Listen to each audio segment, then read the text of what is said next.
Punktorah Productions. Sponsored by Darshan Yeshiva. We need to discuss this very basic question. Why do people hate Jews so much? Big thanks to Elephants in the Room for doing this video. This is Rabbi Reacts to Why do people hate Jewish people so much?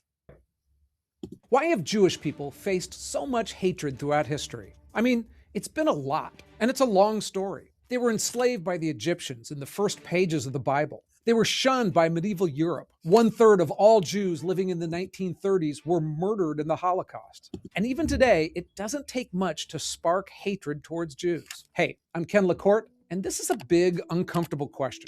I researched it pretty heavily, and I'll do what I can to give you the best of what I found in the least biased way I can. We'll look at the concept of Jewish distinction, which has been ingrained into Judaism for thousands of years. Oh, dear God, this is going to get real bad real fast. Take a close look at how jealousy towards Jewish success and power has played a part, as well as how true and not so true anti-Semitism charges affect the equation, as well True or untrue? as the ongoing Palestinian conflict. But first, All right, yeah, I'm ready to take a nap. This is going to be brutal. All right, here we go. let's be clear. Jews are far from the only victims around. Racism, xenophobia, and bigotry are an ugly and ongoing part of human history. Yes. Across every era and place, you'll find people being persecuted for their ethnicity or their beliefs. We've seen the Cambodian genocide, the Rwandan genocide, Mao's cultural revolution, Soviet purgers, the Armenian genocide. It goes on and on. Let's actually add the number of Christians who are currently being murdered in Africa by terrorists. We don't talk about that one now, do we? When times get bad, people often look for somebody to blame. Minorities, immigrants, and religious groups often become easy scapegoats. Some evolutionary psychologists argue this whole us versus them idea is hardwired into our nature, a survival mechanism from our tribal past. I mean, early humans stayed alive by forming close-knit groups that often competed for resources with others. A stranger often meant violence, or even when they were friendly, exposure to unknown sicknesses that could destroy an entire tribe. But the hatred towards Jews has been uniquely intense. Despite being a tiny fraction of the world's population, Jews have faced expulsion, massacre, discrimination in virtually every part of the world they've lived. So, to this number, how many Jews are there? Take a guess. Just step back from the question a minute. And maybe you could use as a frame of reference that there are 1 billion Catholics, 1 billion non-Catholic Christians, and about 1 billion Muslims. So just take a guess. Would that mean there'd be about 1 billion Jews? You might think the Abrahamic religions, right? No. Jews are 0.2% of the population. 0.2% of the population. Just America, only 2%. Right? So if you're 0.2% of the entire world population, 2% is actually a huge number. And then in Israel, about 80%, but it's the Jewish state. So it kind of makes sense there. But even there, not even 100%. So that's how small this is. It's been stubbornly persistent across centuries and cultures. So what is it about Jews that has made them such a consistent target of hatred and suspicion? The answer is complex, but Jewish identity has always been deeply entwined with distinctiveness and separation. It goes all the way back to the Torah, the founding religious text of Judaism. Over centuries, religious commands to maintain a distinct identity shaped Jewish practice in profound ways. The ancient Israelites developed strict dietary laws, like prohibition on eating pork or shellfish. They followed a unique calendar with holidays like Passover and Yom Kippur that set them apart from their neighbors. They wore, and often still do, distinctive clothing that made them look different from those around them. These practices created a strong sense of Jewish community and solidarity. In ancient times, this often brought them in conflict with the conquerors who demanded cultural conformity. And I was actually just about to say that you saw all of those different kinds of images. What did you see? You saw people who looked like ordinary Westerners who you wouldn't be able to tell religious or ethnic identity from. You saw people in Hasidic clothing, which, by the way, is a remnant of the 1700s in Poland and Lithuania. Jews acculturate to any environment that they're in. It's why if you go to Israel and you see people who are from Yemen, Yemeni Jews, then they're going to enjoy Yemeni food, Yemeni music, Yemeni culture, speak Arabic with a Yemeni dialect, etc., etc., etc., etc. So yes to difference, but not to utter nonconformity. From the Babylonians to the Romans, Jewish commitment to their faith in the face of persecution was seen as stubborn And it I'll actually add one other thing to this. So if you look back at that calendar, the Jewish calendar is based on the Babylonian calendar. We actually use names that come from that tradition, whereas in the Bible, it's actually not counted by the names of months. It's the number of months, like the first month, the second month, the third month, as opposed to the months named in the calendar. Also, Hebrew script, as we understand it now, meaning what we find in the Torah, this is also inspired by Bavli. It's inspired by the Babylonian style. There's actually a much earlier style of Hebrew, including Paleo Hebrew, which looks kind of like hieroglyphics almost. So, yeah, Jewish people change over time to meet the needs of themselves. planted the seeds for centuries of stereotyping, scapegoating, and conspiracy theories. But the story of anti-Semitism can't be told without talking about Christianity as well. I mean, after all, Christianity began as a Jewish sect, and Jesus himself was a Jew. His crucifixion story, told via the Gospels written decades later, depict Jewish religious leaders as the bad guys, accusing Jesus of blasphemy and conspiring with Roman authorities to have him executed. And over time, Christianity institutionalized this narrative of collective guilt, positioning Christians as God's new chosen people and Jews as spiritual outcasts. So I was invited to an interfaith event that was supposed to be Jews, Christians, and Muslims, and we were supposed to study religious texts together and talk about social justice. And they actually decided to read a portion of the New Testament that's often used to justify blood libel against Jews. And when I complained, they acted like I was crazy and tried to gaslight me. So this is a common problem. Having said that, the person editing this video for you, nice Lutheran. So you know what? We can all get along. As Christianity grew, Jews were cast as the antithesis to Christian virtues. And Christianity grew amazingly fast. I mean, there's about 165 Christians in the world for every Jew. But the values of Judaism led them to great successes in the world. And those successes also helped fuel distrust and hatred towards them. This is one of those accidents in history, and if you want to read a really interesting book about this, you should read Rabbi Sherwin Wine's A Provocative People. Rabbi Wine was a secular humanist, so we disagree on theological ideas, but he was a very interesting and provocative historian. And one of the things he said was that if you look at Jewish history, Jews were often forced into fields, into different types of businesses, things like that, that were either secondary, so selling used goods, things like that, brokerage, being a middleman between one thing or another, and then because of the Catholic Church getting into banking and loans. In an international world, those are things that you want to be very good at. So an accident of history is that anti-Semitism actually in some ways fueled a lot of success. There's also a really great book by the economist Thomas Sowell who suggests that Jews are not unique in this area. So if you look at the Lebanese community, if you look at Chinese nationals outside of China and other groups, they all do very successfully because of this ability to have a separate identity from the culture they are in and to basically just work like the Dickens. Throughout history, jealousy of rich and controlling Jews has been a thing. In medieval Europe, Jews were prohibited from owning land, joining trade guilds, and working in most professions. That's what I said. They were forced into fringe economic roles like money lending, which Christians were barred from pursuing. This occupational segregation was enforced by religious law and social customs. Over time, many Jews found success in finance, and they developed networks of credit and trade across Europe and the Mediterranean. Some rose to prominent positions as court bankers and advisors to kings and nobles. And that made them targets, especially in bad times. I should also add, though, if we're going to add fuel to the fire of stereotypes, that things like this can accidentally say, aha, told you so. Jews are this, Jews are that. But if you look at statistics, at least here in America, 10% of Jews live in poverty. I believe in Israel, it's about 20% of Jews live in poverty. So this idea that all Jews are wealthy and things like that is certainly not true. You can ask my wife. When crops failed or markets collapsed, Jews were blamed, accused of exploitation or hoarding wealth. The Nazis took economic anti-Semitism to its most extreme and murderous conclusion. They portrayed Jews as parasites and exploiters, controlling banks and media as part of a conspiracy to subvert Germany. The final solution was partly an attempt to eliminate this imagined Jewish stranglehold on the economy.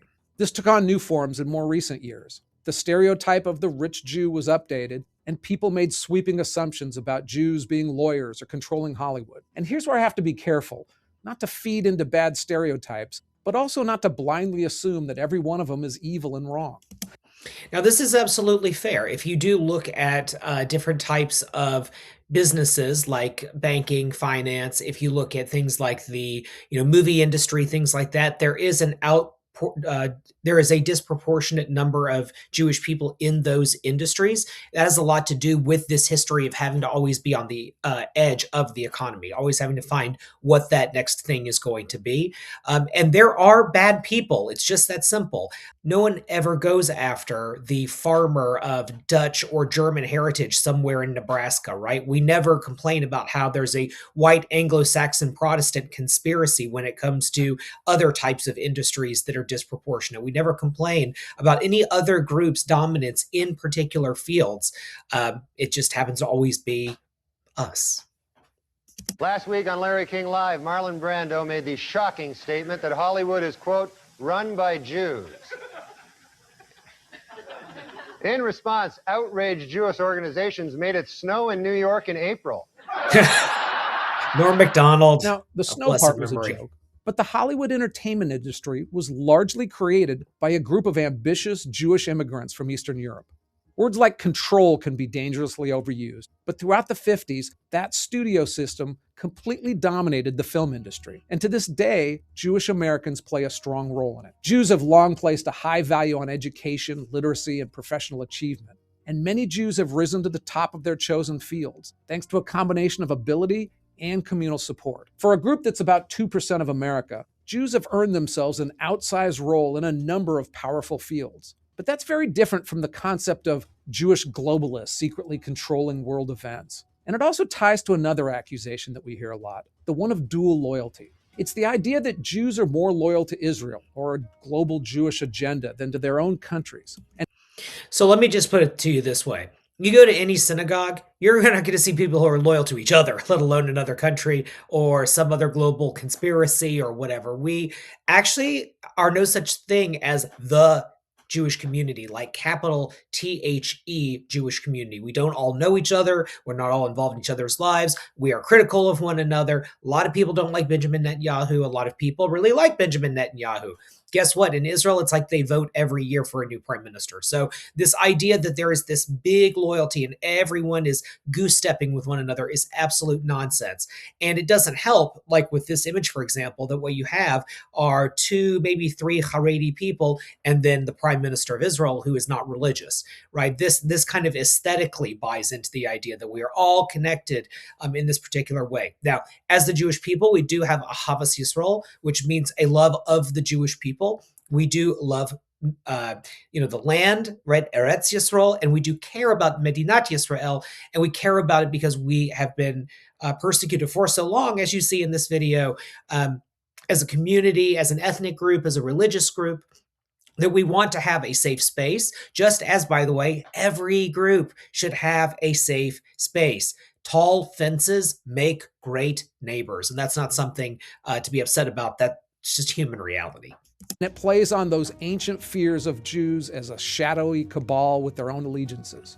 It's also reinforced by the fact that up until the mid-20th centuries, most Jews weren't citizens of the countries where they lived. They were often seen as owing their allegiance to a global Jewish community rather than to any particular country. And a lot of American Jews feel a strong connection to Israel, and that influences their politics. Israel is both the center of the Jewish religion and has, for millions of Jews, been a safe refuge when other countries went bad for them.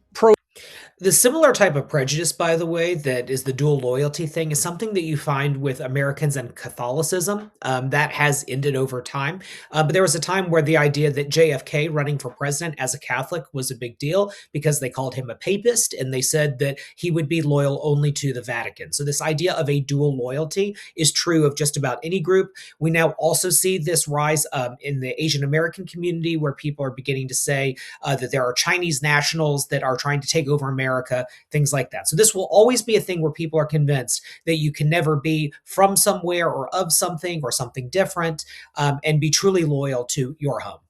Israeli lobbying organizations like AIPAC give a lot of money to U.S. politicians, and the United States gives a lot of money in support to Israel. but not as much as other places. And by the way, I'd like to add, and this is as political as we get on this channel, we can solve this problem with campaign finance reform. This is not an Israel thing any more than it's a Ukraine thing, any more than it's an anywhere thing. This is an American congressional problem. It can be solved with legislation. Simple as that.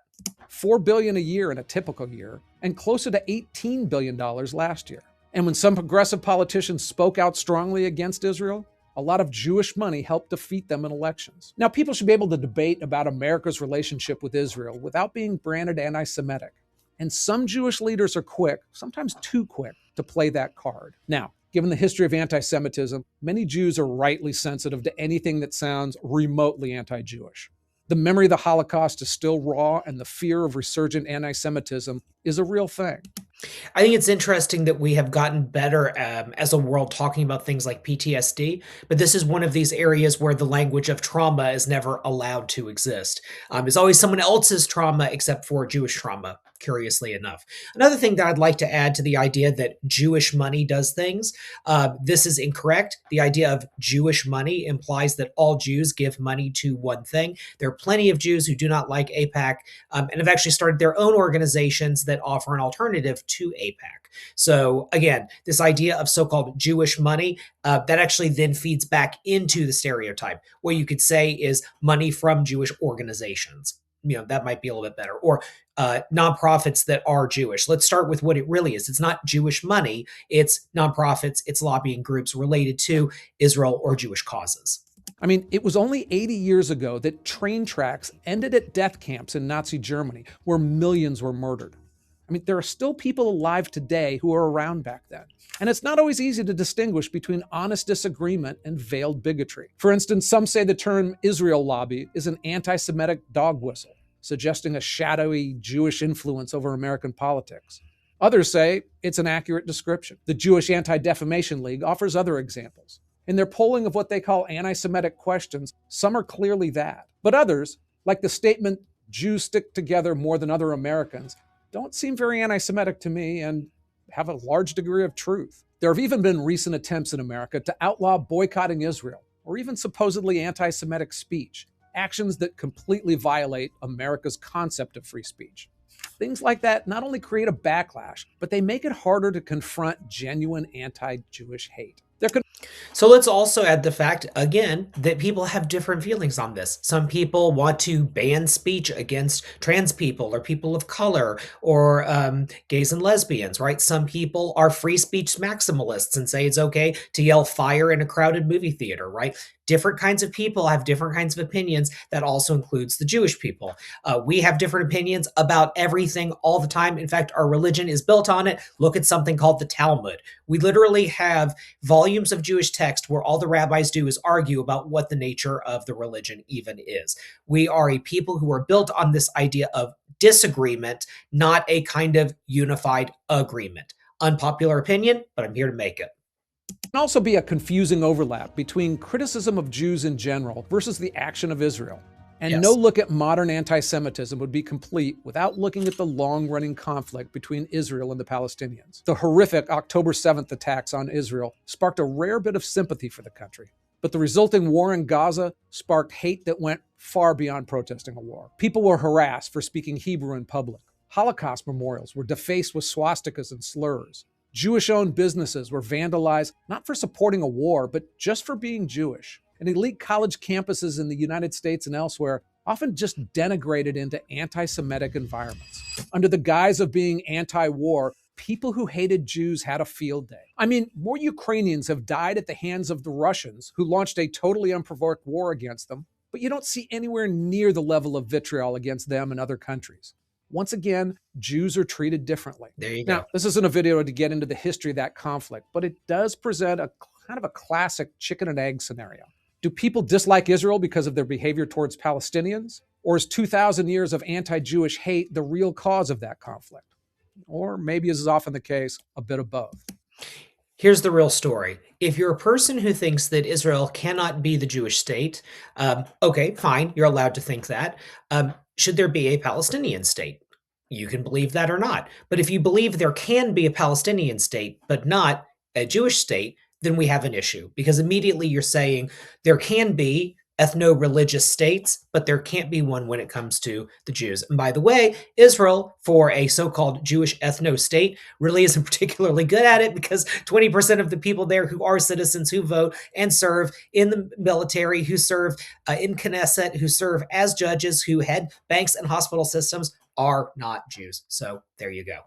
One thing that I'm relatively certain of, though, is that Israel will actually keep winning the battles against its neighbor, if for no other reason than cultural differences and history. Because when you look into it, Arab armies virtually always lose wars against Western powers. In fact, the last time an Arab regime won a major battle against the West was in 1187 AD. That was a long time ago. The reasons why are complicated, and cultural issues are at the heart of them, and you might like this video. Hey, thanks for watching. I love researching these and sharing what I learned with you. If you thought I did a good job, come back again. Hey, thanks a lot. Thanks. We appreciate you.